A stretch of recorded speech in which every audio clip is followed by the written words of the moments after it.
ठाकुर जी की सेवा में अहंकार नहीं, विनम्रता रखें। कमल किशोर सोने एवं हीरे जवाहरात बनाने एवं बेचने का काम करता था। उसकी दुकान से बने हुए गहने दूर दूर तक मशहूर थे। लोग दूसरे शहर से भी कमल किशोर की दुकान से गहने लेने एवं बनवाने आते थे, चाहे हाथों के कंगन हो, चाहे गले का हार हो, चाहे कानों के कुंडल हो। उसमें हीरे एवं सोने की बहुत सुंदर मीनाकारी होती कि सब देखने वाले देखते ही रह जाते। इतना बड़ा कारोबार होने के बावजूद भी कमल किशोर बहुत ही शांत एवं सरल स्वभाव का व्यक्ति था। एक दिन उसका कोई मित्र उसकी दुकान पर आया, जो कि अपने पत्नी सहित वृंदावन धाम से होकर वापस आ रहा था। तो उस मित्र ने सोचा कि चलो थोड़ा सा प्रसाद अपने मित्र कमल किशोर को भी दे देता। उसकी दुकान पर जब वहाँ पहुँचा तब कमल किशोर का एक कारीगर एक सोने एवं हीरे जड़ित बहुत सुंदर हार बनाकर कमल किशोर को देने के लिए जाया था। कमल किशोर उस हार को देख ही रहा था कि उसके मित्र उसकी दुकान पर पहुँचा। कमल किशोर का मित्र अपने साथ वृंदावन से एक बहुत सुंदर लड्डू गोपाल, जिसका स्वरूप अत्यंत मोहक था, साथ लेकर आया। जब उसका मित्र दुकान पर बैठा तो उसकी गोद में लड्डू गोपाल जी विराजमान थे। कमल किशोर लड्डू गोपाल जी के मनमोहक रूप सौंदर्य को देखकर अत्यंत आनंदित हुआ।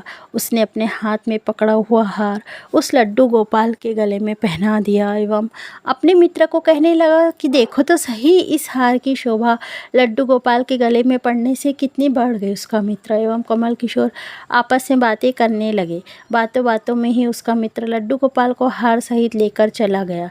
दोनों को ही पता न चला कि हार लड्डू गोपाल के गले में ही पड़ा रह गया है। कमल किशोर का मित्र अपनी पत्नी सहित एक टैक्सी में सवार होकर अपने घर को रवाना हो गया। जब वहाँ टैक्सी से उतरे तो भूलवश लड्डू गोपाल टैक्सी में ही रह गए।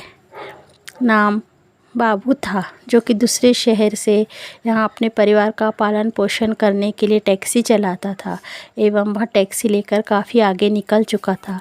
आज उसको अपने घर वापस जाना था, जो कि दूसरे शहर में था। जब टैक्सी लेकर बाबू अपने घर पहुँचा तो उसने अपनी टैक्सी की पिछली सीट पर देखा। उसका ध्यान लड्डू गोपाल जी पर पड़ा, जो बड़े शाही तरीके से पिछली सीट पर गले में हार धारण करके सुंदर सी पोशाक पहनकर हाथ में बांसुरी पकड़े हुए पसर कर बैठे हुए हैं। बाबू यहाँ देखकर एकदम से घबरा गया कि यहाँ लड्डू गोपाल जी किसके हैं। लेकिन जब वहाँ दूसरे शहर से अपने शहर जा चुका था, जो कि काफ़ी दूर था एवं वहाँ सवारी का घर भी नहीं जानता था, तो वहाँ दुविधा में पड़ गया कि वहाँ क्या करे। लेकिन फिर उसने बड़ी श्रद्धा से हाथ धोकर लड्डू गोपाल जी को उठाया एवं अपने घर के अंदर ले गया।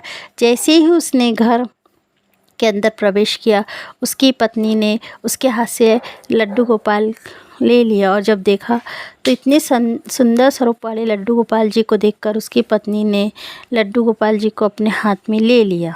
उसकी पत्नी, जिसकी शादी को 8 साल हो चुके थे, उसके अभी तक कोई संतान नहीं थे, लेकिन लड्डू गोपाल जी को हाथ में लेते ही उसका वात्सल्य भाव जाग उठा। उसकी ममता एवं करमाई आंखें झरझर बहने लगी। ममता वश एवं वात्सल्य भाव के कारण ठाकुर जी को गोद में उठाते ही उसको ऐसा लगा उसने किसी अपने ही बच्चों को गोद में उठाया है। उसके स्तनों से दूध अपने आप निकलने लगा। अपनी ऐसी दशा देखकर बाबू की पत्नी मालती बहुत हैरान हो हुए।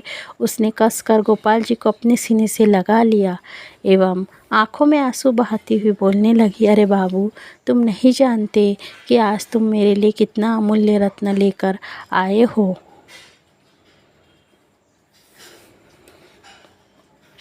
बाबू कुछ समझ नहीं पा रहा था कि मेरी पत्नी को अचानक से क्या हो गया है, लेकिन उसकी पत्नी तो जैसी बावरी सी हो गई थी। वहाँ गोपाल जी को जल्दी जल्दी अंदर से गई एवं उनसे बातें करने लगी, अरे लल्ला, इतनी दूर से आए हो, तुम्हें भूख लगी होंगी। एवं उसने जल्दी जल्दी मधु एवं पूरी बनाकर एवं दूध